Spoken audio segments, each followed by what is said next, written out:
माहितीये, आपण जो जॉब करतोय, आपण जो व्यवसाय करतो, तो आपण पहिले प्रिऑरिटीवर ठेवतो.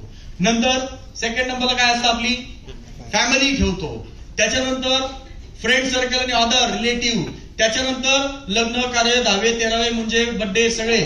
त्याच्यानंतर अजून काही चिल्लर चालू कामं, तहसीलला जायचं, सेतूला जायचं, बँकेत जायचं, एटीएमला जायचं, सगळे कामं. त्याच्यानंतर सगळ्यात खाली माय लाईफस्टाईल. अशी आपली प्रिऑरिटी बऱ्याचशा लोकांची. कारण आपल्या बिझनेसचा प्लस पॉईंट काय माहितीये, आपण या बिझनेसला वेळेनुसार करू शकतो.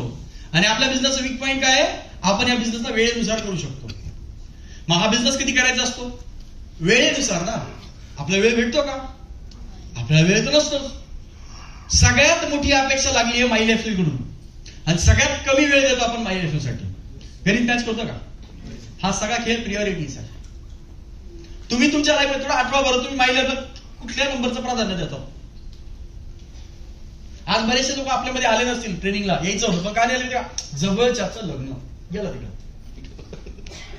नाही घरी ना थोडंसं प्रॉब्लेम चालू आहे. काहींच्या घरी पाहुणे आले असतील म्हणून थांबले असतील.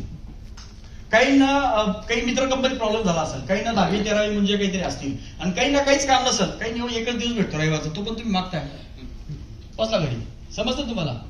सगळ्यात खाली माय लाईफस्टाईल आहे, आणि सगळ्यात मोठी अपेक्षा माय लाईफ कडून 2 लाख डाळीतून आले पाहिजे. प्रॅक्टिकली पॉसिबल आहे काय. सो प्रिऑरिटी चेंज करावं लागतील. स्टार्टिंग ज्यावेळेस तुम्ही या बिझनेसला करताय, तर पहिली इम्पॉर्टंट गोष्ट, जे लोक पार्ट टाइमर